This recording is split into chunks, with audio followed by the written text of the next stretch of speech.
There are a lot of episodes in Ninjago, and unfortunately, not all of them are good. And today we're going to be counting down the list of I could prize with, and this was a tough list to make of what I think are the top 20 worst Ninjago episodes. I'm so yeah. I might get very angry during the course of this video, so I might be starting yelling and ranting and all that crap. But just warning you, so if you occasionally hear a bunch of loud noises in this video, then you will know why this happened. So, yeah.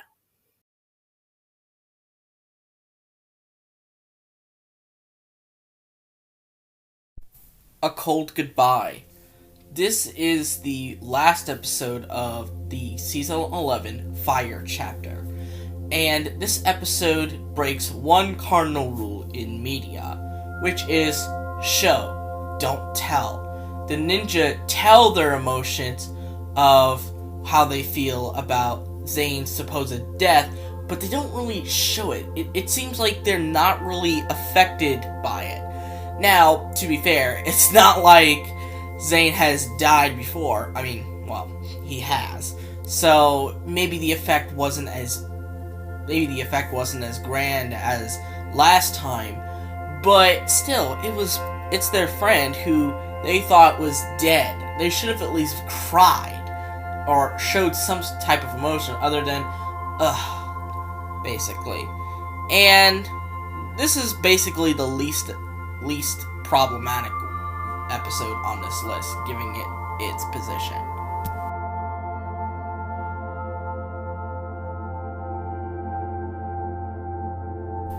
Dungeon Party.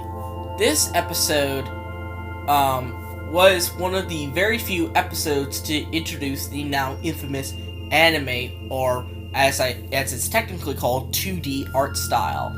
And while there's really nothing wrong with this episode in terms of the plot, because the anime exists, because this backstory was in an anime style, it makes this episode kind of a lot harder to watch, as it makes me feel like I'm watching an episode of a different cartoon and not Ninjago.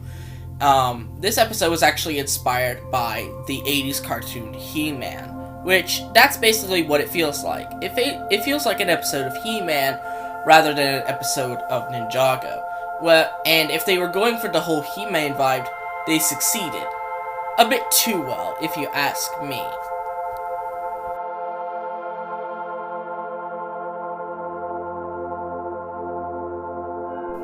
The Traveler's Tree. This episode kind of starts off a bit iffy, because it takes place within Cole's nightmare, as Cole has a nightmare about letting his friends down by losing the Traveler's Tea to go back to Ninjago. And while this is just that, it's just a dream, as his friends said, and that his friends weren't mad at him, but still Cole expresses his anger at them, which I believe is pretty immature, if you ask me. There is one good scene with Cole. He kind of rectifies this mistake as he visits a child and tells him what's wrong, and that it's kind of like a similar situation.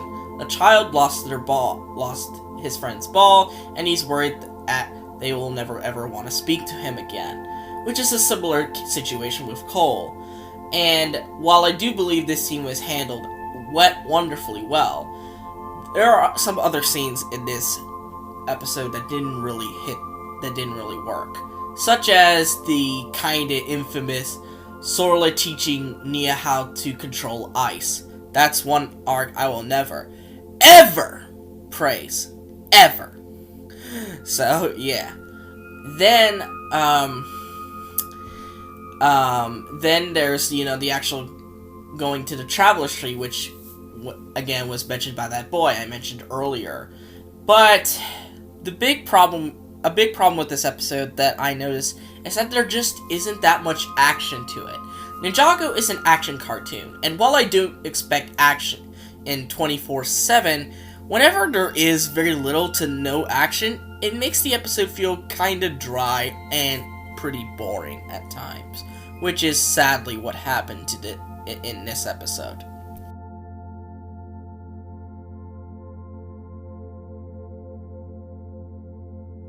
Under Siege. This episode is pretty forgettable, if you ask me.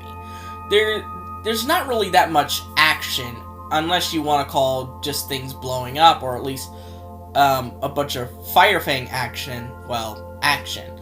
And the main thing happening in this episode is Kai getting mad at Master Wu for causing this.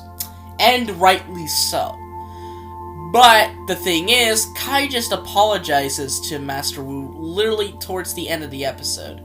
Which makes the whole thing kinda weird. I would have waited for that. I feel like the writers kinda jumped the gun with this. I feel like they should have waited with the whole apology thing. Maybe towards the end of the season. But that's just me. It makes the whole thing feel kinda rushed and makes Kai kinda look like an immature baby, almost. And honestly, there's really nothing more to this episode than that.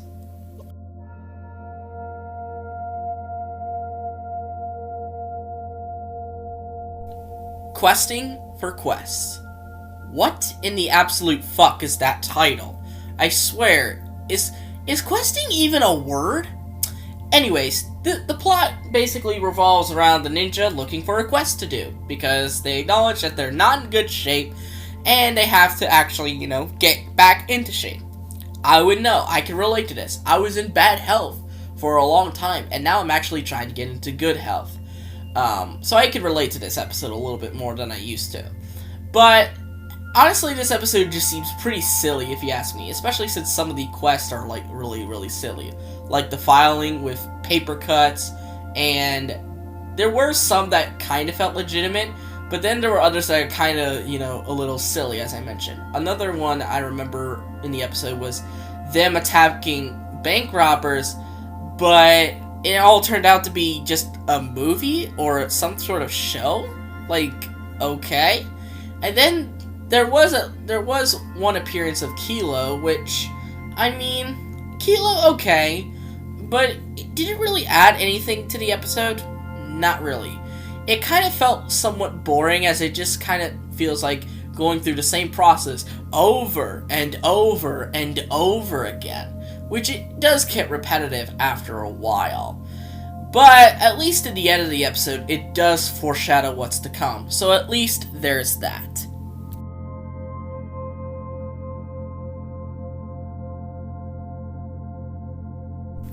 Ancient History.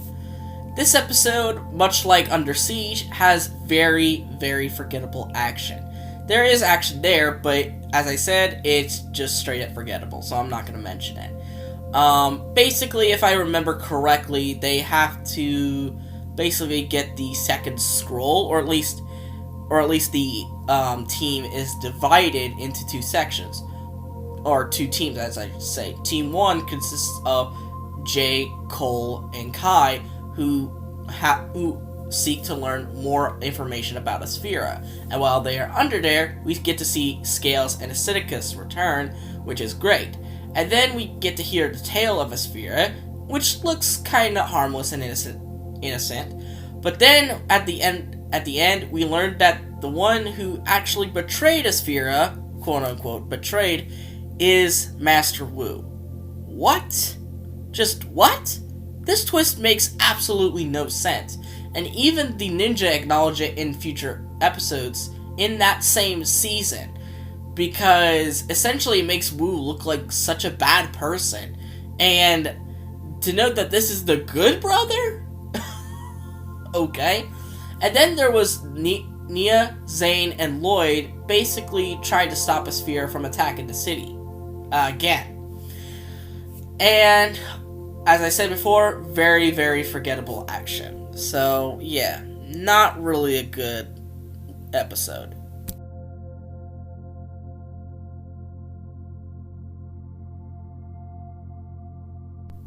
Wasted true potential. This episode was exactly that. Wasted true potential. So, the name fits. This is the first episode of basically New Ninjago. First episode of the Wild Brain era, first episode of Season 11, and this wasn't a good way to introduce pretty much everything new in Ninjago. New format, new art style, new writing, essentially. Basically, this season had to start from scratch. And this episode clearly showcased that. So basically, the problems I have with this episode is that no one, other than Zane himself, took Zane's visions seriously. Like, Jay, how do you not take him seriously? As Zane said, every single one of his visions come true. So, that should have been a warning, to say the least. Then, there's the ninja being kinda, lazy. While I do expect the ninja to take a break every now and then from huge and big battles, 6 months seems like a pretty long time to do that. That's half the year. So, yeah. Then, there was that battle with Wu and the other ninja for, trying to shape them up. And while I do like Wu trying to shape them up, because it definitely showcases more of his master side, and I really want to see more of that. And I really do like the callback to the pilots with Fail. But this episode did showcase the big flaws that were going to happen with Season 11. And basically kind of foreshadowed how Season 11 is going to be seen in the future.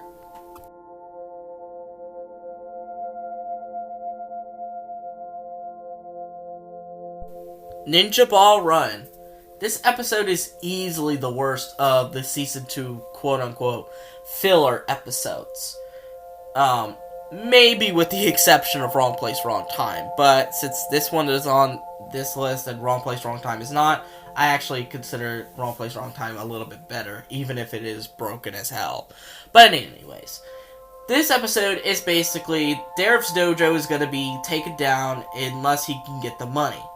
And how do the ninja get the money? Well, go participate in the Ninja Ball Run, of course, which is basically Ninjago's version of NASCAR, essentially. And while the racing action was good, the reason it's on this list is for one thing, and one thing only: the ending. The ending is such bullshit. The ending is such bullshit. It basically, the ninja win by cheating. Now, before I say anything, I know what you're gonna say. But Luke, the announcer said that there was no rules. That doesn't matter to me. To me, the heroes should always play by the rules, even if there aren't any stated rules. That's just what I think. And the heroes basically won by adding that stupid little thing from Ed the Jalopy onto their ultrasonic raider, I think it was. And what makes it even worse is that Garmadon, the bad guy, played it fair and square. He didn't cheat whatsoever. He made things harder, obviously, but that's kind of part of the race too. So, who can you blame? As Garmadon said, it's not even street legal. So it's like, why? Why?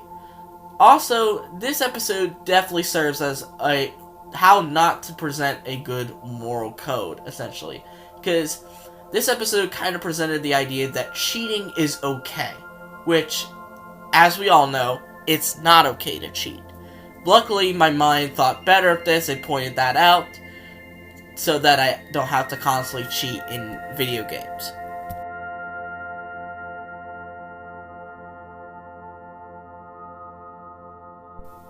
Never trust a human. I used to really like this episode, but now I don't.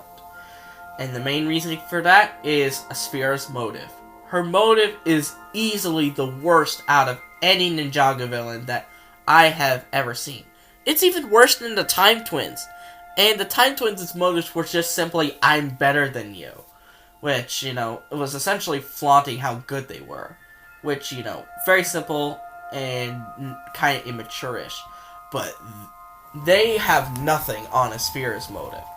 The whole reason why Asphira thinks she's been deceived by Wu is that Asphira was not taught Forbidden Spinjitzu by Wu. Are you kidding me? That is your excuse? That, not only is this just crap writing, but it makes Asphira seem like a complete joke. It makes her seem like just a whiny little bitch. And, I am such ashamed. Considering there was a lot of potential with Asphira, despite her being another snake villain. But I feel like this definitely made her character a lot worse, because it made her not a legit threat, essentially. And the fact that Wu is the deceiver in the first place, which we already discussed in ancient history, alone doesn't make sense. So trying to justify it makes it kind of weird as well. All in all, this episode tried to justify something that honestly didn't need justification.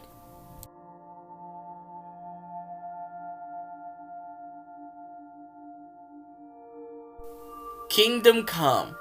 Don't worry, guys, this is the only Season 5 episode on this list. Every other Season 5 episode is good. Just not this one. Basically, the reason why it's on this position is because of one thing. The writers of Destiny.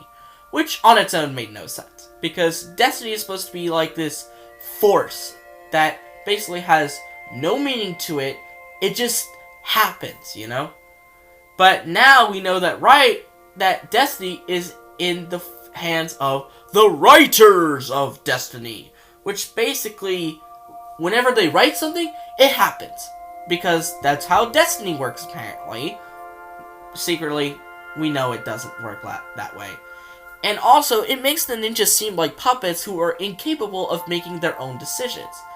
And it really kind of undoes Lloyd becoming a Green Ninja, because, in a sense, Lloyd never was willingly chosen to be a Green Ninja. Someone wrote it down for him.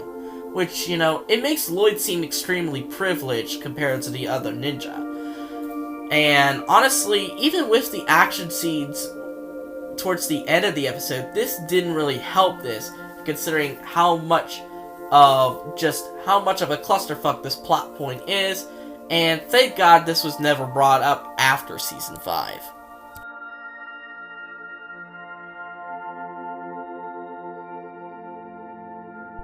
Corruption. This episode hurts me. As a Zane fan, this episode hurts me to no end.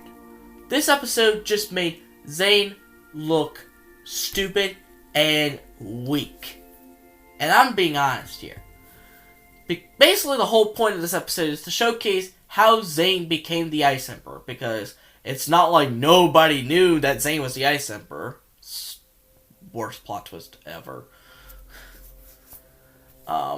But anyways, it showcases how Vex seemingly, quote-unquote, manipulated Zane into doing his bidding. Basically, what happened is,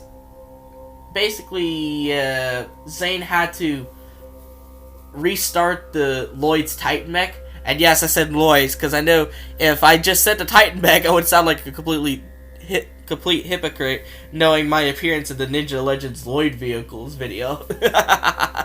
But anyways, and apparently it needed a reboot, and it required plugging a plug into Zane's head, which I don't know why that's the case for some reason. And it was some sort of diagnostic, I think it was. And if the whole diagnostic was removed, it could cause his whole system to reboot. Why? Why would it cause the system to reboot? Explain, story, explain! And Vex conveniently pulls it out at, the last little bit before. And basically, Zane loses his memories as a result. So, at least I get a point for my theory about Zane losing his memories again. Because I remember making that theory, and I feel so proud of it. But anyways, and honestly, the last part of the episode just felt so predictable, because I kind of knew that was going to happen. And honestly, that's not even the most infuriating part of this episode for me. What is the most infuriating part is that all of this could have been prevented. Because, if you remember, after Zane fights with this random bird thing, Zane decides to close the cave with ice. But there's a convenient little hole in the bottom, and that honestly pisses me off more than, that diagnostic crap. Because if Zane covered that entire cave and not left any little hole, there's no way Vex could have manipulated him. Vex would have to punch through the ice, and even if he did punch through it, Zane would have definitely overheard it. Unless he was in the diagnostic state, of course. That was the only way he would not be able to hear it. So while it was still theoretically possible, it would have just been a lot harder to achieve. See how I can think my way around this? That's why this episode is so stupid, and it's complete bullshit!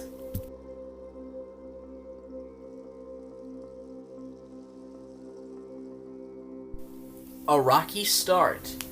This episode is just not memorable in any way, shape, or form. Basically, the ninja go on their quest, like, as I mentioned with questing for quests, and basically they come across, I think, the Sea of Sand? I hope I said that's the right one, otherwise I'd be embarrassed. But anyways, they basically spot a giant beetle called Bioharani, or Bernie if you're Jay, and basically have to run away from it. And they encounter mirages on the way, which, mirages happen. But that's literally it. There really isn't anything besides what I said in this episode, since a lot of the quote-unquote action is mostly the ninja driving their vehicles, which isn't really action per se.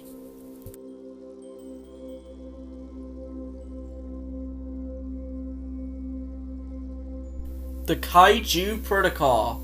You all knew this episode was going to be on here. This episode is really infamous in the community for being notoriously bad. One of the main episodes that a lot of Ninjago fans call filler, essentially. And while I don't think that term is exactly correct, I won't argue that it's a bad episode. Because similar to Kingdom Come, it breaks a big plot point and basically shatters it. Basically, the whole idea of the Departed Realm is that it's very hard to access, because once you die, that's where you head, essentially. But it was established that not even Traveler's Chi is strong enough to get to the Departed Realm. But then in the Kaiju Protocol, this episode shows that it is possible to get to the Departed Realm with Traveler's Chi. Like, what? You destroyed something that was already pre-established. Like, don't do that, essentially. Then there was, the Return of the Preeminent, which didn't bother me as much, because the reason the Preeminent was powerful in Season 5 is because it had all those ghosts swarming around it. And it was much weaker than it was comparatively before. And that explains why Pixel could easily beat it. But honestly, this episode really just felt cheesy, corny, and at the very worst, straight up cringe. Especially at the part where Pixel is supposedly about to sacrifice herself, and I think they used the Zane death music as well, or something very, very similar. And people were like, why did you use that legendary track for such a corny scene? Because those legendary tracks should be handled with dignity and respect. They should not be used for any scene that is supposed to give emotion, alright?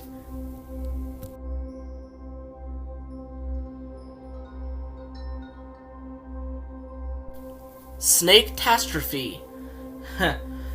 This episode was a little ironic with its title, because this episode was a complete catastrophe. Basically, this episode is just the news. Ninjago news. That's really it. That's what this episode is. it's filled with, the news and then advertisements. And while the speech at the end was pretty good with Forasfera, it was cut off, which does leave a bit of an already bitter taste in my mouth than I already did. Just putting out there, you can't make the news interesting, no matter what you do.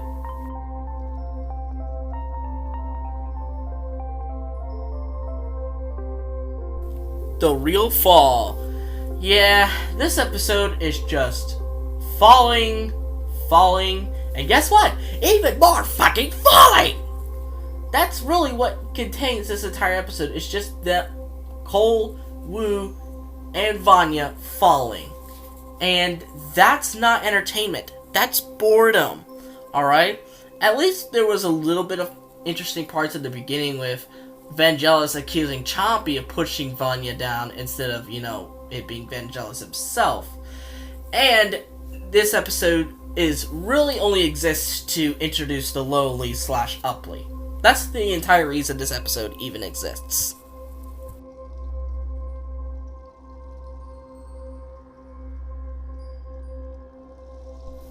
The Explorers Club. This episode, similar to that of Kaiju Protocol, is corny and cringy. And the Explorers Club, in my eyes, is portrayed in my eyes as a British stereotype. Which, stereotyping a group of people is just straight up wrong. No matter who you are. So, it's just, I feel that it was kind of wrong for, the Explorers Club to be kind of stereotypically British, quote unquote. Or at least how British people act in media. I just don't like that. That to me just rubbed me the wrong way, essentially. But this episode did have one little glimmer of hope, and that was this discounted Mirror of Erised scene, where basically Lloyd, Nia, and Zane stare into the mirror, and it describes or portrays their worst fears. Lloyd's, it was simply becoming his father. Makes sense. Zane's was becoming just a machine without any humanity. Nice, and a cool foreshadow to his reign as the Ice Emperor. But Nia's, oh my lord, Nia's is just straight up laughable. Her biggest fear is being normal. Does she not realize that there is no such thing as normal? Everyone is unique in their own separate way. Now, I understand what they were trying to imply, and that is if Nia did not unlock her powers. But she said it in basically the worst way possible, as being normal. Like, how does losing your powers make you become normal? Like, that on its own just makes no sense whatso freaking ever.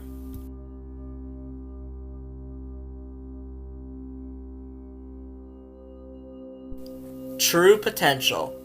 Now, I must have shocked a lot of people with this one, because I know how highly praised this episode is. It's one of the highest rated episodes on IMDb, so it definitely comes as a shock.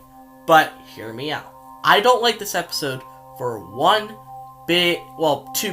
for a few reasons. Reason number one, this episode kind of didn't feel like it was continuing Sons of Garmadon. This is why I'll always say Dread on Arrival is the true finale of Season 8. Because honestly, True Potential and Big Trouble in Little Ninjago kind of felt like another installment. It didn't really feel like Season 8. It felt more like Season 9, essentially. And honestly, I really dislike how they handled Lloyd in this episode. Basically, wanting to save his father because he had the idea of, oh, I saved him once before, I could save you again.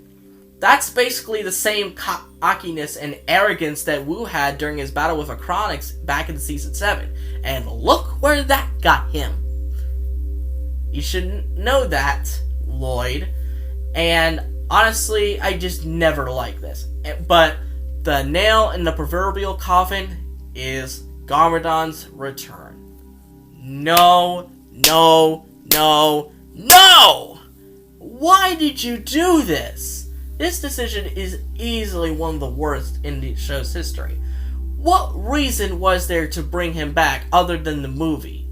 Like, I understand what they were trying to do because I knew this was the first season after the Lego Ninjago movie, and fans who come from the movie should expect Garmadon. But that's not really a good enough reason to bring him back, because who the hell starts a show in its 8th season? Who does that? If they were... even movie fans would not have done that. Just saying. Honestly, I just saw no reason for Garmadon to come back, and the whole battle with Lloyd and Garmadon is so highly praised, but to me, I just roll my eyes whenever this battle happens, because it's just a one-sided affair. Now, you could argue that that was to showcase how powerful Garmadon was. They could have easily made it so that Garmadon would still win, but in an actual fair and even bout. They could have made Lloyd pretty strong, as well as Garmadon, and then Garmadon in the end comes out with the dub. But they chose to Garmadon to just basically slaughter the shit out of Lloyd, and basically making Lloyd look extremely weak. So, this episode did nobody any favors, in my opinion. It just made both Garmadon and Lloyd look even worse.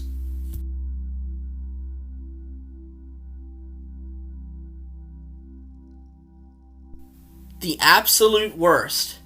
Surprisingly, this isn't the absolute worst episode. It used to be for a long time, in my opinion, because simply, what was the point of this episode? This episode, no one can argue, even the Season 11 defenders will not argue that it is filler. This episode is one of the very few instances where Ninjago has actually produced filler. There's no reason for this episode to exist, and this episode is just straight up cringeworthy to watch. Fujidub definitely doesn't help, as he's become basically another meme character, only liked because some loser made a Twitter account based on Fujidub that got super popular. And honestly, this episode I wish could rot in the burning depths of hell.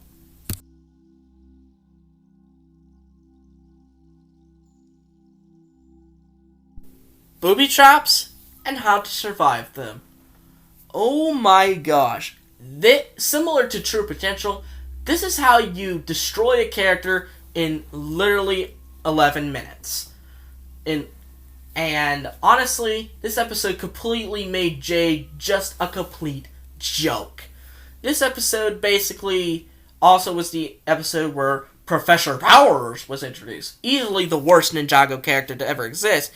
And what's so bad about this is that Clutch is not even a Ninjago exclusive character. He's a character that was originally from the Adventures of Clutch Powers movie from like 2009 or 2010, and everyone loved that movie. So to see him in Ninjago at first, before this episode came out, was such a huge sight, even though I was a little concerned.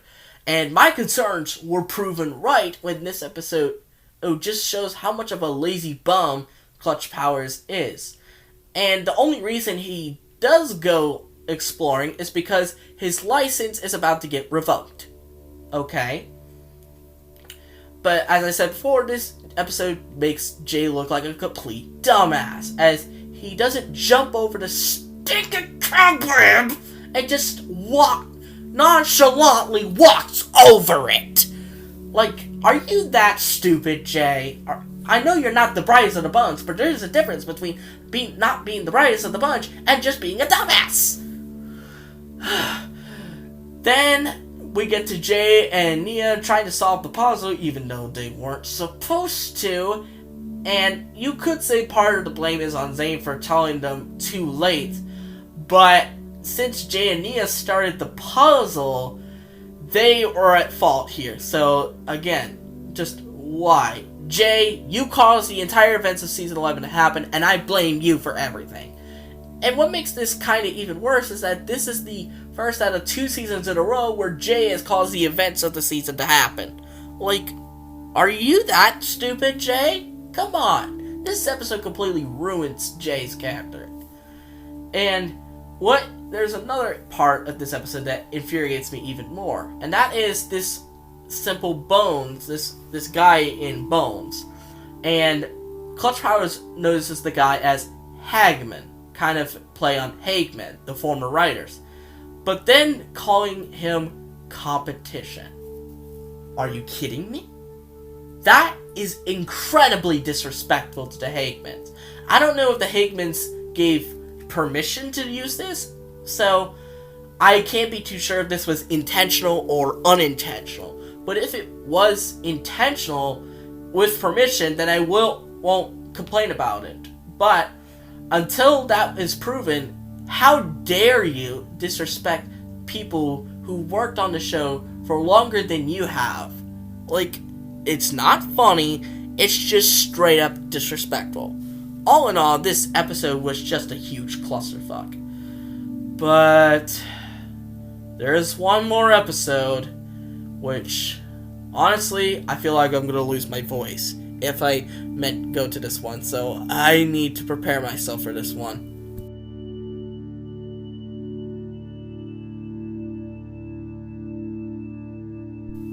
Infamous. Oh, no. This episode is just a monstrosity. This episode is how not to write a Ninjago episode. First of all, the plot is stupid. Basically, the ninja are celebrities for whatever reason. I mean, I can understand that, they've saved the city a bunch of times, but you don't see, firefighters getting some praise, but not, that much praise.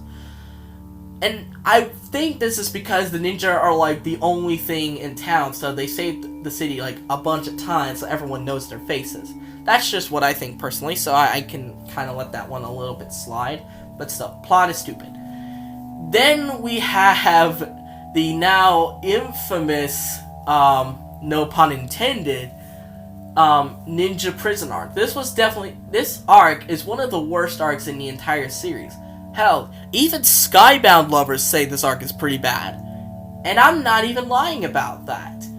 They don't like this arc, even though they think it's one of their favorite seasons. Because this arc absolutely made zero sense. The people of Styx must care about their own property more than their freaking lives. What? Just what? How in any realm of possibility does that make sense? Just how? But that isn't the worst of it, honestly. The worst of it comes from the beginning of the episode, where Dareth makes sexist remarks towards Nia. How in any way was this episode not banned? How in I can't even speak right now. How in the world was this episode not banned simply because of that? This is why you don't really try to do social commentary, because it could come across the very worst way possible and could get your episode banned and potentially your series canceled. I'm surprised that Ninjago is still going on because of this. And it doesn't surprise me if this episode is never ever going to be played on TV ever again, due to how sexism is such a big no-no in society nowadays. The only thing I could say to quote-unquote justify this, even though I'm not really justifying it, is that it was 2016 and it was a different time back then. Because I know for a fact that this episode would be banned in today's society. No joke. So, not only is this episode written poorly, but due to poorly handling such a sensitive topic, it comes across the wrong way and it could have potentially got this episode banned and the series potentially cancelled. So yeah, that's why Infamous, in my opinion, is the worst episode of Ninjago that has ever been made. Okay guys, I finally had enough. Sorry if I got really angry at this episode. I don't like getting angry in my videos because in my older videos, a lot of people point out that I get was really angry, and I'm trying to move past that. But I thought, hey, why not just for this one video make a comeback to the angry Luke that I had in the past? I mean, I'm using it in a more constructive manner by hating on episodes that I consider to be really bad, so I don't think it would be that bad of a problem, right? Also, if I said anything that may have offended people, especially when talking about this number 1 episode, I am deeply sorry, as that was never ever my intention. Also, if one of your favorite episodes is in this list, namely the True Potential episode, then yeah, you might feel shocked after this list. But anyways, what do you guys think? What are your worst episodes of Ninjago to have ever been made? Let me know in the comments down below. But anyways, I hope to see you guys in the next video. But first, give this video a thumbs up and click on that subscribe button. And click on the notification bell to receive every video that I will upload. And I'll see you all next time. Bye bye!